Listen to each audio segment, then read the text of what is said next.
Welcome and thank you so much for joining us this afternoon. We have a joint webinar as part of a series, and today we have contributors from APM Enabling Change SIG and Change Management Institute.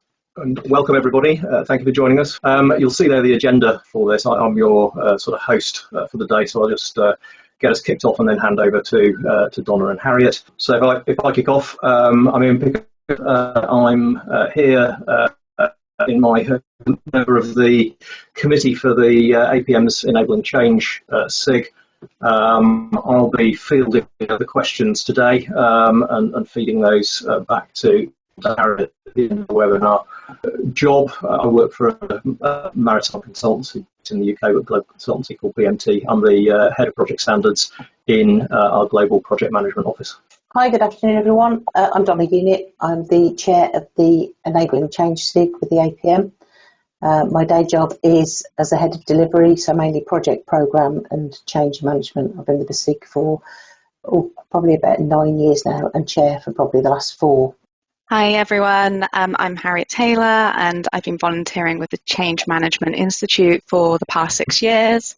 I'm also a principal consultant with Atkins and I'm responsible for the development of our business change and engagement capability. Great stuff, thank you both. Yeah, this is the last you'll hear from me until we get to Q&A at the end, but just a little bit of setting the scene.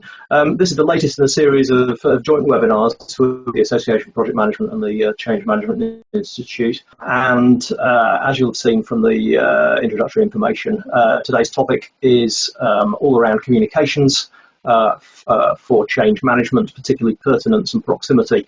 And just by way of a sort of introduction to that, what do we mean by pertinence and proximity? You can see it there. Pertinence is really about what communications the audience need about change, and proximity looks at the audience's sort of capacity to receive the communications, when messaging should land, how to break the messaging down, and delivering the right amount of communications at the right time in the right way. So every change is different and every audience is different. And how to manage communication around the change to maximise the engagement of that audience and therefore the likelihood of a successful outcome is what Donna and Harriet will be sharing with you today. They've based the material around 2 case studies, but just before we start, I thought it was worth a little bit of background on the 2 organisations who are supporting the webinar. So I'll hand over to Donna at that point for introduction to the APM and the Enabling Change SIG. Thanks, Ian. So as I said previously, I'm the chair of the Enabling Change Specific Interest Group. Our mission is really to improve the change capability of organisations, teams and individuals. Obviously, we sit within the APM, which is project management focused, but we're made up of change managers that are sort of driving the change agenda, really. So it's about sort of developing and sustaining individual practitioner, team and organisational change. We do a lot of events, obviously in collaboration with other SIGs and branches, and obviously this is a collaboration with the CMI. And just to mention for the people specific interest group, they are part of this webinar series. There isn't a representative from them today, unfortunately, but they will be taking up the reins on the next webinar that we're doing. Their mission is to really raise awareness, inspire thinking and influence opinion around people and project management. So a lot of what they do around communications and stakeholder management really overlaps and works well with what we do as an Enabling Change SIG. So we do quite a lot of work with them. We've done a couple of events with them and obviously this series as well. I'll hand over to Harriet to introduce the CMI.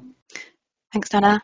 So just a few words then on the Change Management Institute. We are a member-led organisation committed to the global advancement of the change management profession. In the UK, we have networks, or as we like to call them, chapters, up and down the country. Similar to APM, we put on learning and networking events, we commission research, and we support professionals through accreditation in line with our mission to develop capability, credibility, and connections. Being able to collaborate with APM to bring joint events like today's is really exciting, and I hope you will get lots of value and practical insights out of the session. I'm going to now hand you back over to Donna, who's going to take us through the first of our 2 case studies. Thanks, Harriet. So I'm going to cover the first case study. So my background is really in warehouse management and the IT systems implementation within warehouses and transport supply chain. This case study is really for a large retailer. I won't mention the name, we'll protect the innocent. They had an existing large warehouse. In fact, they had 2 main warehouses. They went from a paper-based system, so the warehouse system within the warehouse for picking and put away and packing, etc., was all driven by paper. They went to a radio frequency RF managed system, which basically is handheld, automated.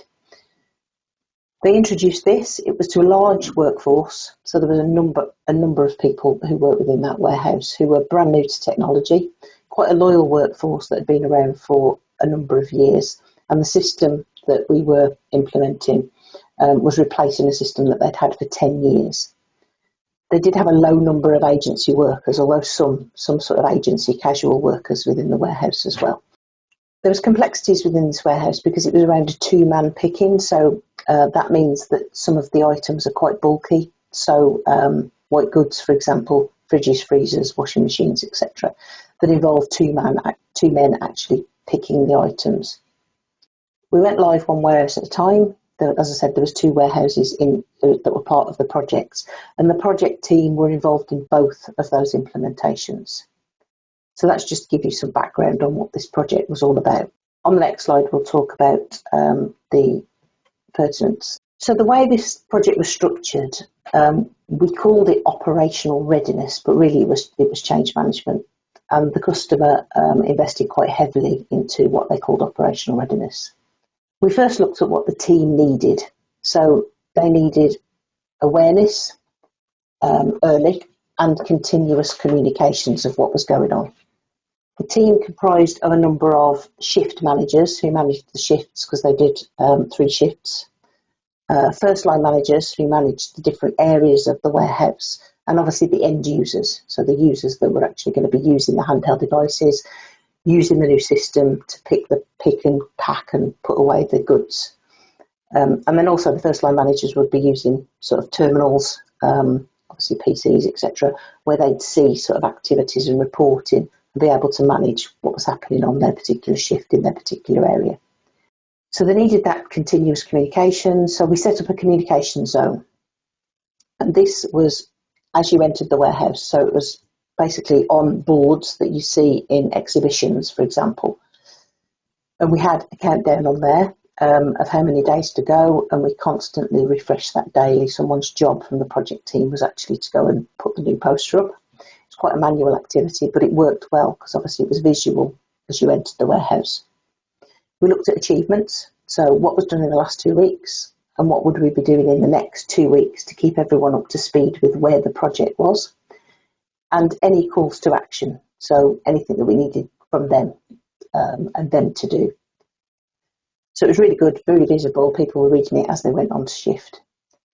We also set up, they have a shift briefing room, which is when one shift hands over to another, they go into a room, which is, again, just side of the warehouse, where they brief each other on what's happened on maybe the night shift to the day shift, etc. And in there, we also set up some comm zone things like FAQs. We posted those on the wall. We had feedback loops, so they had somewhere to go, somewhere to post any questions that they've got on that wall, for example, that would feed back and were collected by the project, and obviously answers then fed out to people. We had Q&A sessions twice a week, so on a Tuesdays and a Thursday, we would go down to those shift briefings and be available for anyone that had any questions, and we would answer them as best we could. If we didn't know the answers, we'd take it away and come back. So they constantly felt like they had a connection into the project, they knew what was happening, they knew how far we were away from different phases of the project and the go live ultimately. And they also had that feedback loop. We also set up early a system in the canteen with the RF handhelds for them to feel and touch and play with. And that gave them an opportunity to actually start to get familiar with the system a little bit. So these are invaluable really in sort of keeping that awareness of what we were doing and that continuous communications. And it worked really, really well. So the next bit was about the proximity. So we needed to take on board when those key users had the capacity to take on the communications that we were delivering. When did it become relevant for them? How do we drip feed at the right time the information? So obviously the comm zone that was set up, the shift briefings, the FAQs, etc., and the system visibility. But we needed to make sure that we were getting the right information to the right people. So we identified key users early and we involved them from the outset of the project. And these weren't people that we just were given. These were actual people that were the best for the job. And a number of those people successfully went on to be what we called implementers afterwards and work with project teams themselves implementing systems into warehouses. So we invested in them. We invested, time, effort, and they basically became system experts, and they were the right people. Involved in that, we needed to take backfilling their roles really seriously. So that was taken seriously by the operation, and it was costed fully. We knew we were going to have to backfill those key resources from the operation who were now involved in the project. So that was really, really important. The first line managers, we made them change agents. We gave them a sense of control. We got them thinking about how they were going to actually manage their area in the new world. They were given time to think about this properly. And then they could come back to the project team with any questions that they got, any areas that they weren't sure about how it was going to work.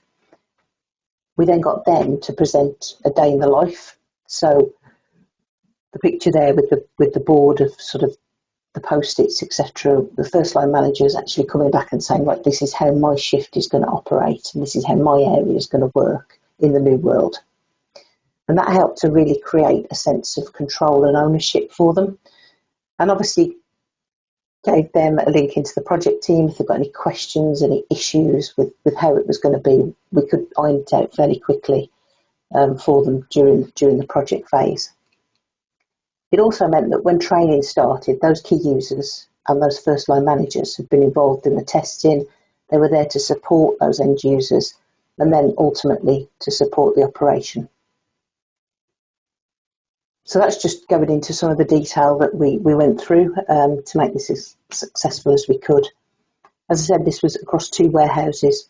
So the first warehouse, this was all done, and then some of those key guys, so the key users and some of the first line managers were then seconded to the other site to help those guys as well achieve their implementation, which was roughly around 12 months later.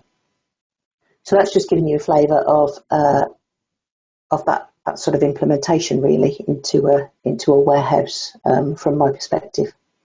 I'll now hand over to Harriet to give an overview of her case study. Thanks, Donna.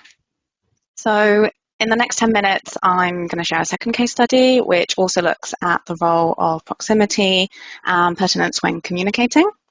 So this case study is focused on some of the work that I led for a large organisation whose portfolio of assets faced an emerging risk, resulting in a new programme of work being established. The programme affected a lot of stakeholders, both internally and externally to the organisation, and also interfaced with several in-flight programmes.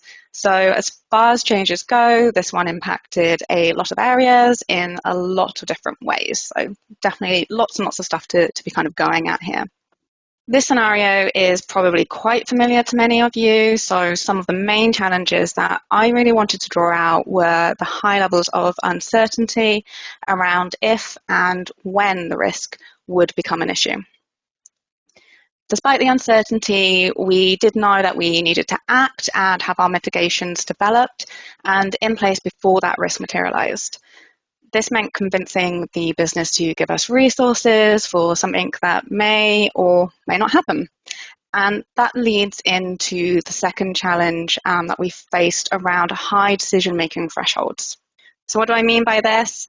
Well, typically, the greater the level of uncertainty, people usually have a tendency to want more and more information before we feel comfortable to make a decision, regardless of what that decision is.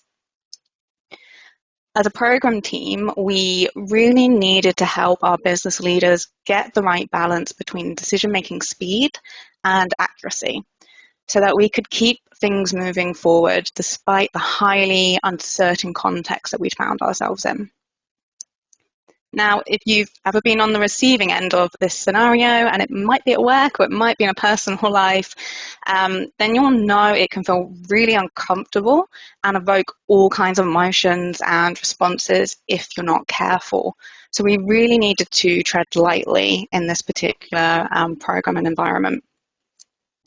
And just on that point, if anyone is interested in the neuroscience behind decision making, then the diffusion decision model by Ratcliffe and McCune, I think it's 2008, but don't hold me to that. It's definitely really worth having a look at that. That really helped influence some of the stuff that we did in this space. So that leaves us with the third challenge on this program, overcoming bias. There are lots and lots of biases that are in play in any change, but two that really stood out on this occasion were normalcy, and that is the refusal to plan or react to something that has never happened before. And the second bias is optimism, or the tendency to be overly optimistic and therefore underestimate the probability of undesirable outcomes. So that leaves us with the third challenge on this program, overcoming bias. There are lots and lots of biases that are in play in any change, but two that really stood out on this occasion were normalcy, and that is the refusal to plan or react to something that has never happened before. And the second bias is optimism, or the tendency to be overly optimistic and therefore underestimate the probability of undesirable outcomes. The good news is that this case study is an example of where we were able to really hone in on proximity and pertinence to achieve a successful outcome. In this particular story, the risk did materialize, so it did become an issue. But the business and its stakeholders were so well prepared that they just stepped into action like a well-oiled machine. So slightly underwhelming at the time, but as a change professional, I couldn't have asked for more. And as you can imagine, I was very, very happy at people being underwhelmed in terms of when that became an issue. So great news for me as a change professional. And I think really just showed the importance of communication pertinence and proximity, and why I really wanted to bring this case study to you all. But before I do look at pertinence and proximity in more detail, I just want to go on to the next slide, which will show a useful model to help visualize the change environment. This is something that my mentor shared with me a number of years ago, and I actually use this a lot when thinking about my change approach. So again, I really hope that this is something that you might take away and perhaps build into how you approach planning changes in the future. What you'll see is that on one axis, you have the outcome, and on the other, the solution.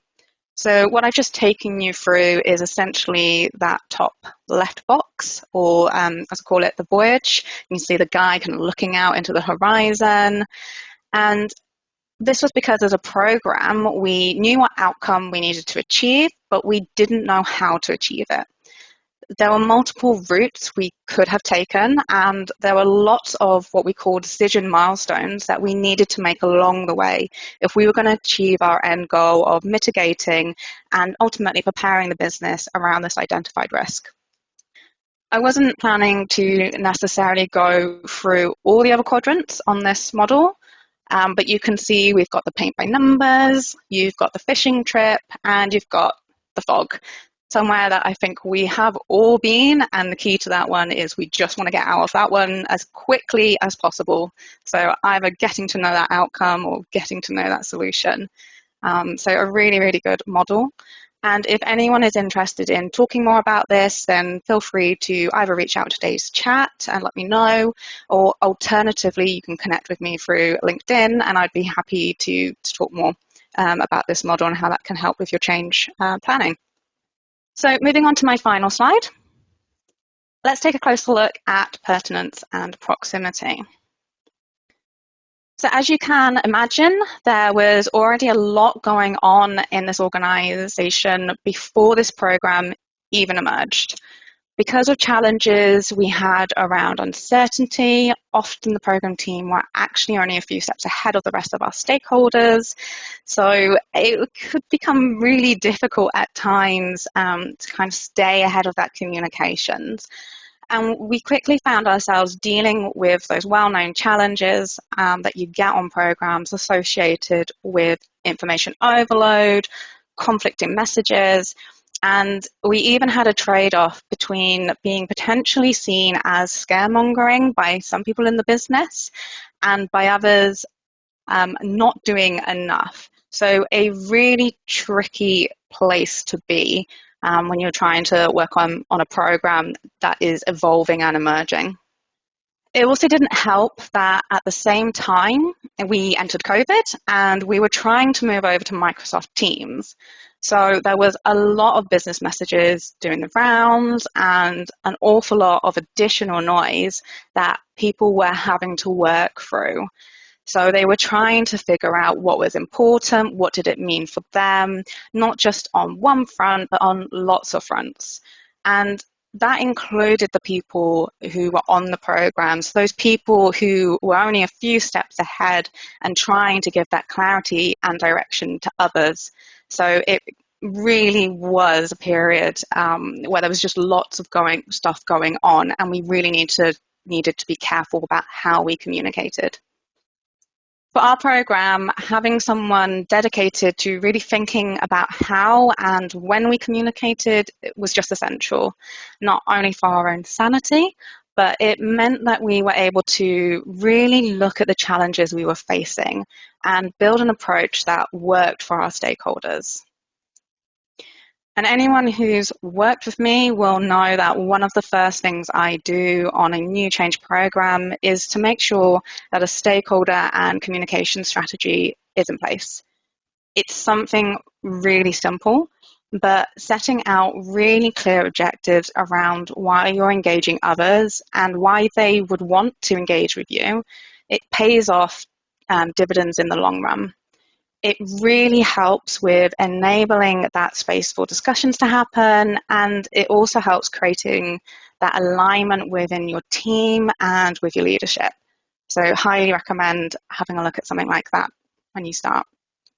As part of this process, I'll also look at areas such as driving forces for the change, risks associated with not engaging and communicating, and importantly, setting guiding principles. And these need to reflect what you're trying to achieve and how you aspire to achieve it. So as I mentioned, it was really important in my case study that we reduced the noise that people had to contend with. So this was about how many messages, who was sending it, when they got it, and really just trying to simplify that and make it easier to work through what they were getting. It was really important that they received accurate messages that helped them understand the situation and enable them to act at the right time. It was also important that we didn't overinflate the reality and set those hairs running. So lots of principles and considerations that we needed if we were going to get the right communication and stakeholder strategy for our program. We also felt it was important to build an approach that moved the program away from push communications and towards pull communications.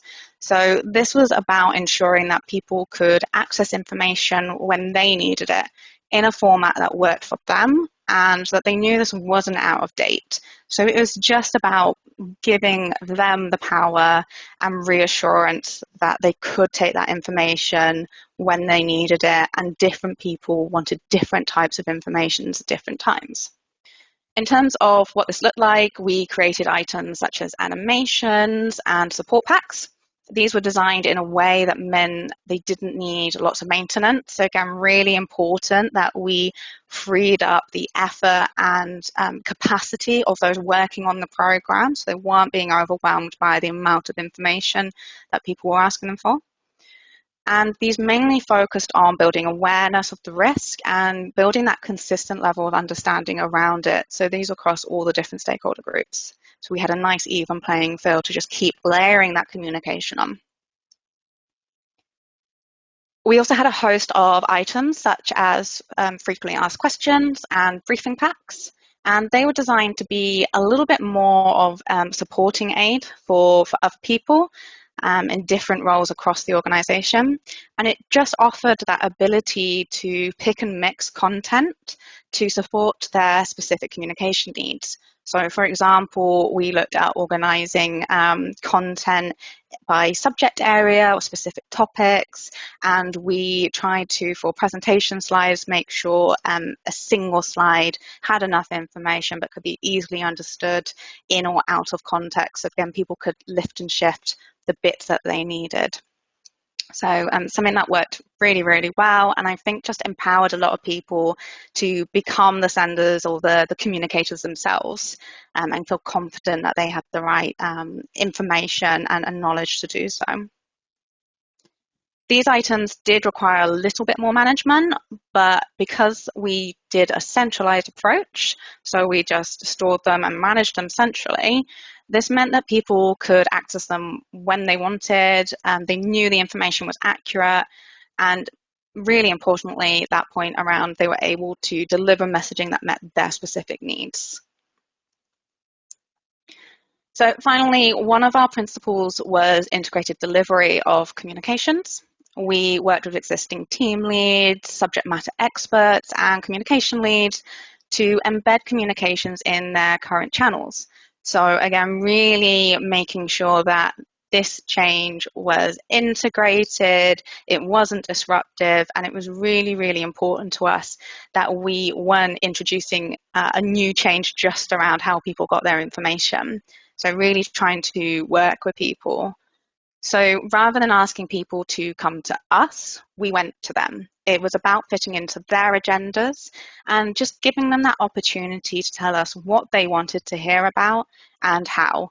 And then again, we kind of evolved and built that communication strategy and that approach, not only with them, but in a way that worked best for them. So the visual on the right is just a summary of what I shared in a few key words. So you can see on there principle-led, so making sure that your approach, you've really thought about what's important and how you want to be delivering that and going about that approach and trying to kind of stay open and honest to that. For us, that involved integrated delivery, and I think in most changes, something I would definitely recommend, see where you can integrate first, and then maybe look at new communication channels or methods afterwards. Consistent messaging, again, how do we dial down that noise? How do we make sure people are getting similar or ideally the same messages, but delivered in a way that is more meaningful for them? So maybe a slightly different language or terminology, depending on their work area, etc. And pull over push. So I think it's very easy to stay in this push environment with communications and just keep overloading people and wonder why you think messages aren't going through. But actually really what we want is that utopia of people being able to access that information, digest it in a way that makes sense for them and at a time that's actually most appropriate for them as well. So a little bit of a whistle-stop tour, but I really hope you resonate with some of what I've said and hopefully feel inspired to try one or two bits out for yourself. So with that, I will hand over to Ian. Thanks, Harriet. Thanks, Donna. A fascinating canter through change communications in the context of pertinence proximity. Summary slide. So you're just trying to draw together some of the themes. I suppose every change project is different. However, a consistent aspect of all successful change is effective communication.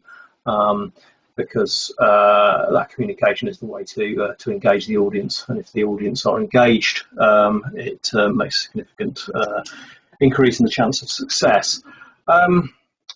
So looking through those bullets on the screen, the first one, I sum that up with trying to put yourself in the place of the audience, in the place of people who are going through the change.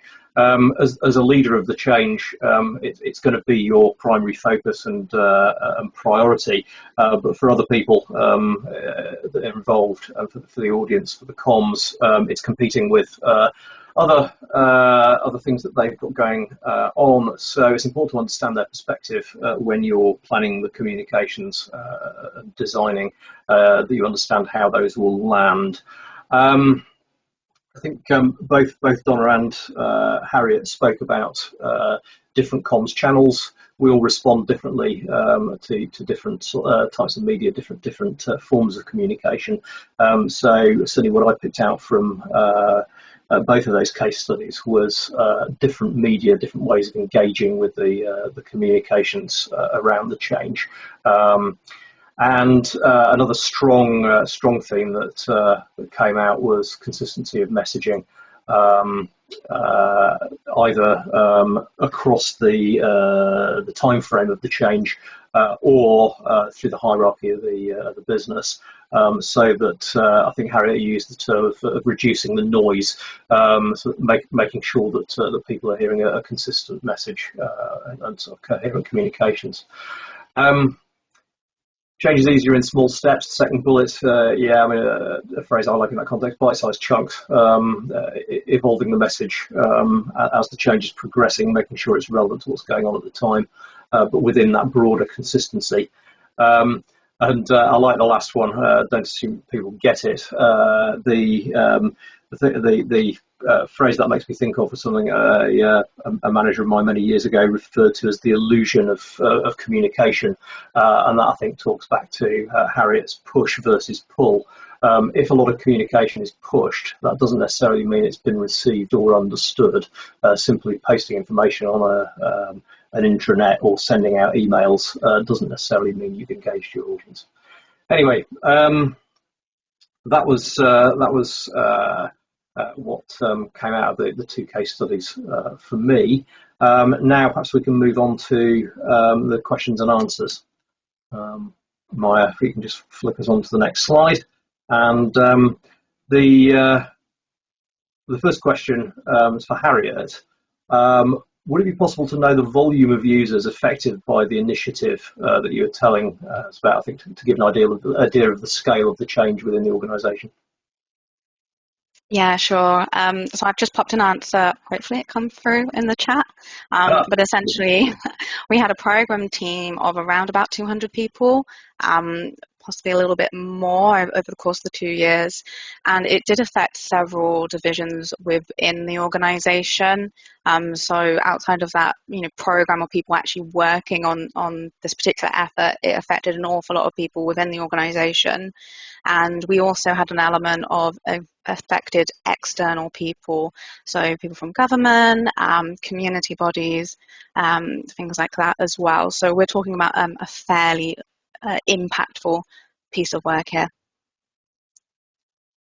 Excellent. Thanks, Harriet. Donna, Nick has asked, have you got any practical examples of taking a small step approach to change communications? Yeah, I think it's all to do with sort of your stakeholder analysis and your communication plan, really, and working out how you're going to deliver that information.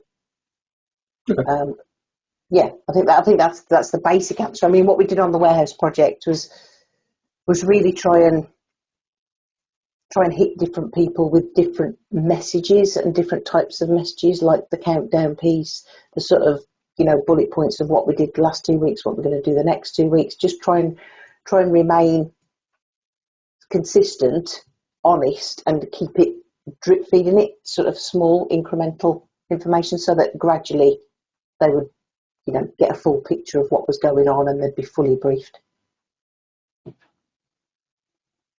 Okay.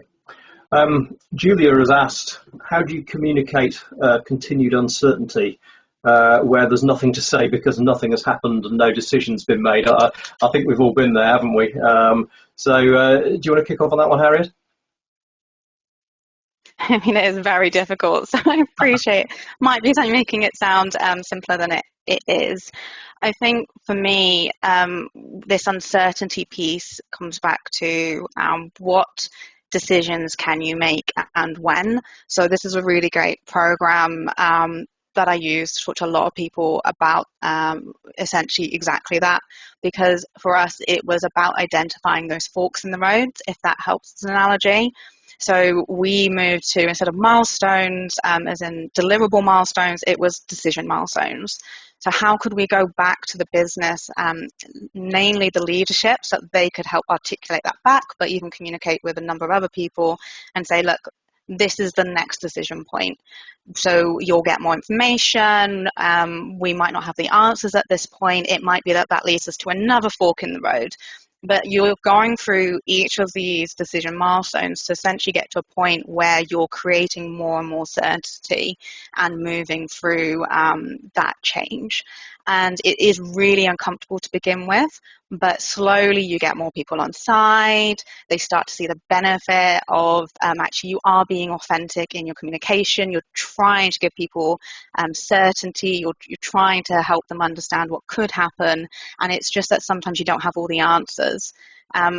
So it's not going to work on every single change, and the terminology might not resonate for some change programs. But I think this concept of how do you move from abstract to concrete, how do you move through decision milestones, is a really great way to focus your communications if you're in a particularly uncertain environment. Hopefully that helps. Probably doesn't quite cover if there's nothing to say, but it's breaking it down so that there is something to say, I think, is really what I'm trying to get to. Thank you for that. Have you got anything to add there, Donna? Yeah, I was just going to say, the worst thing you can do is just stop communicating. That's the worst thing. So even if you can't tell them anything, it's better that you say, I can't tell you at this point, but we are working on it, etc., etc., and just try and be as open and honest as you possibly can. And I suppose closely related to that is a follow-up question, which was, what would you have done if nobody gave you feedback or attended your Q&A sessions?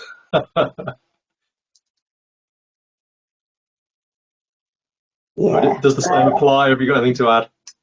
Do you want to go first, Donna? I think then we would have hit on the sort of shift managers and first line managers and tried to find out what the problem was, I think.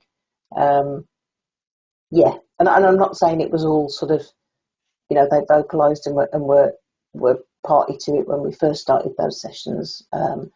It took a while for people to get comfortable with sort of asking the questions, but as they got more information, the questions then started to come. Yeah, and I think similar to Donna, it's not kind of giving up because no one's shown up or no one's giving you feedback. I will find feedback wherever I go. I'm one of those annoying people, because to me, if people aren't giving you feedback, it could be an indication of they're not engaged, maybe they're not ready for the change. And this is when it's really important to look at that stakeholder management. So is somebody else getting that feedback that perhaps isn't you? And often we can be on a program and go, well, the change manager or the communication lead or the project manager is responsible for all that communication, all that feedback, but actually they don't always want to come and talk to us. So there's an element of, just because they're not showing up to your session, it could be because, again, you're not integrated or the time doesn't work for people. So there becomes this piece of work that we'll go through, which is trying to understand, is that a sign that something like our change approach isn't appropriate, it's not working, and then we need to adapt and change that? Or actually, is it that people were quite happy, maybe the change isn't a big deal, and that would be lovely if that's the case, because you can just crack on, roll it out. So I think it's not trying to find negative stuff, it's just trying to get that reassurance that your approach is the right one, and then pivoting if you need to. Yeah. Very good. Thank you both. A question now on the sort of push versus pull of the comms. It was the question is from Ashok. I understand that don't push too much information, but what if you need the audience to understand so they can act on the information and feed back to you? How does pull work if they haven't been informed? And lots of information is push so that the stakeholders can react and come back with agreement or rejection. Have you got anything to add on the sort of balance between push and pull? Yeah, I think the first kind of point of clarity there is that it wasn't no more push. There is always a balance, there's always a spectrum. So I guess sort of simplistic terms was we wanted to move to pull, we wanted self-serve, because we would then be looking at working on the next set of information that we needed to push out, rather than chasing our tails, trying to force people to take information that they didn't necessarily want. So I think that clarity bit around it's not one or the other, it is definitely a mix. I think it really comes down to, again, what you're trying to achieve, because there will be certain instances where, like you said, you do need to push information. So that might be a training session, for example. You need to give them the information so they know what they're doing, but then you might actually want to blend that with an engagement piece. So blending that communication with something around engagement.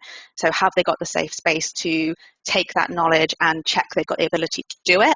And then you could then move into more of a push situation or a pull situation. So they might say, I need more information, which would be that pull. Or you might say, gosh, they all did really terribly in that training session. We're not giving them the right information. So you're coming back to that push, where you're saying, right, we need to put this information out and we need to give them something.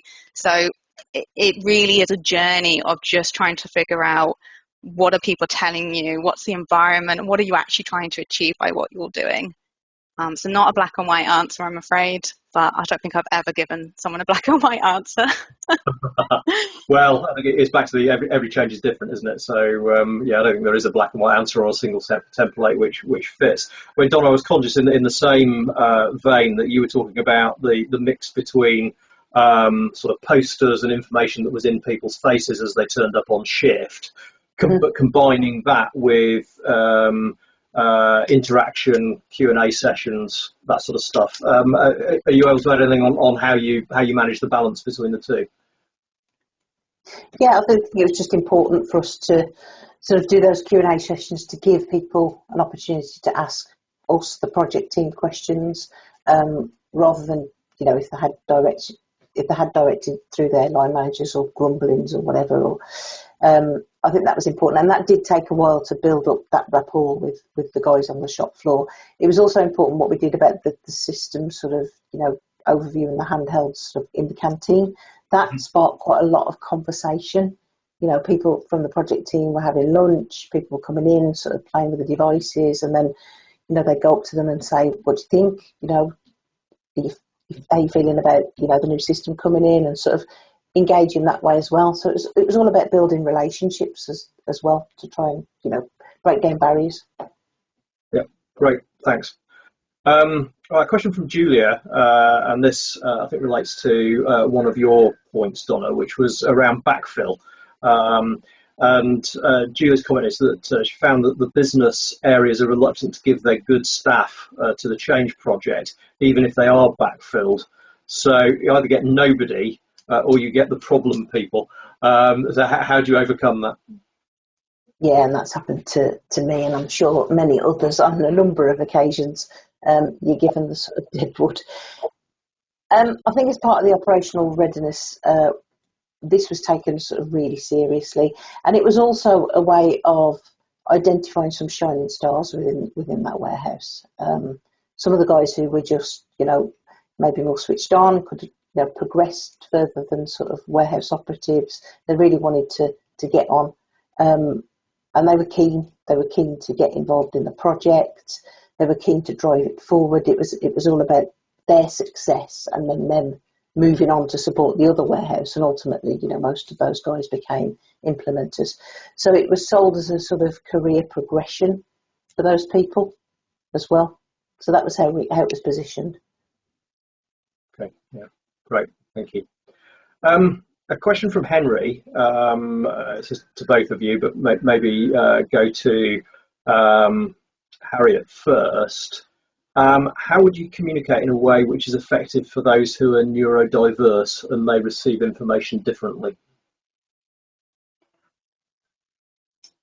Yeah, so I think so really interesting and topical, and I'm really pleased I have some neurodiversity considerations myself. So I'm really pleased that this is a topic that's actually being spoken about more and more. It is tricky and it's hard, and I think the simplest answer I could give is not to do it on your own, because even I will accommodate and account for things that I'm aware of. So things like I know a lot of people that are colourblind, so RAG statuses don't work, making sure that you've looked, if you're trying to bold certain things out and really draw the attention to it, looking at that contrast. So there's certain things that are in my world that I'm aware of, and I've also got a lot of attention in terms of how do you really break something down so that people can digest it. So I deal with a lot of fatigue, a lot of information overwhelm. So again, that simplicity and breaking it down is key things that I'll look at. But like I said, it's really important that it's not done on your own. So how can you get other people in your team to talk about what approaches might work? I think is a really good thing to do. It's building your own awareness of those different pieces, but it's also helping to understand and put that empathy piece on around what other people actually want and need. And actually, I'll work a lot of the time with communication specialists, or I've even reached out to neurodivergent ambassadors and teams where I know I've got a particularly situation where someone has come to me and expressed that they've got neurodivergent needs, and I just want to double check and make sure that I'm not putting on them also by saying, okay, how do I make this different for you? Because sometimes that's also not great. So again, a little bit of a difficult answer, but I think it's about really trying your best. You can't meet everyone's needs, and I don't think anybody goes into these situations when it comes to communications wanting to exclude people. So just having that check, do you need to ask if there is anything you should be considering? Do you just want to make sure you've thought about colour blindness from the get-go, etc.? So again, just kind of carefully working yourself through that situation and not putting it all on your own shoulders. Yeah, great. Thanks, Harriet. I mean, important area. Donna, have you got any experience that you can add? Yeah, just to say, you know, I mentioned the RF sort of screens that people are using in the warehouse. We're doing a big piece of work at the moment in the company that I work for on accessibility. So obviously where, you know, fonts are too small for people who've got visual problems or colour blindness, for example, we're changing the colours. We've got audible sort of different sounds for different messages as well. So we're doing quite a lot of work in that area. Great, thanks. Well, I suppose boils back down to understanding your audience, doesn't it? A question from Ashok, which was, did you develop a governance framework with bodies that discussed and resolved issues and made decisions? And if decisions couldn't be made, how were they escalated upwards? And how, to know where any stalls in the process had happened that you could chase. Do you want to kick off on that, Donna? Yeah, I can do. So on every project that I work on, this one included, we have a steering committee that obviously made up of key members, you know, with there's third parties involved, etc., part of the project team, the project sponsor. So any key decisions that need to be made go through that steerco, and that's how governance is handled. We've also got, as a head of delivery within a company, I also do governance checks on the projects that are run by my team. So yeah, decisions would all go through either project team, depending on what level, or steering committee. Great, thanks. Yeah, I was just going to say on that one, exactly the same for me. Most of my work, I'm integrated into some sort of PMO or project delivery team. So integration is one of my favourite words. I don't try and do this stuff on my own. I make sure I'm in their risk management process, their governance, making sure we've got the right people put in the right places to make that all work. So again, that really kind of blended change management, project management approach. And in the instances where I don't have that, so perhaps I'm doing some change management advisory, but there isn't actually a PMO or a project team assigned to what I'm looking at, I work with my sponsor to say, well, where would that sit and what governments do I integrate this into? So on the case study I gave, it was the former, but absolutely, if you don't have that, it's just about, again, don't reinvent the wheel. Where can you go where you already know those seniors are going to be, where you know someone's already monitoring it, and just embedding into that process.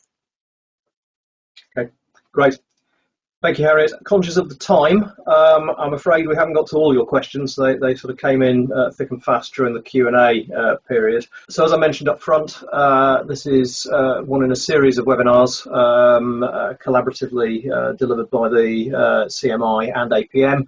The next webinar in the series is in December, as you can see, looking at different communications channels. So hopefully you'll be able to join us for that one. So big thank you to Harriet and to Donna for sharing their experience and for engaging in answering the questions and answers, but also to everyone who's attended the webinar. Thank you for joining us, and thank you for posting so many interesting questions. Thanks, everyone. Thank you, everyone.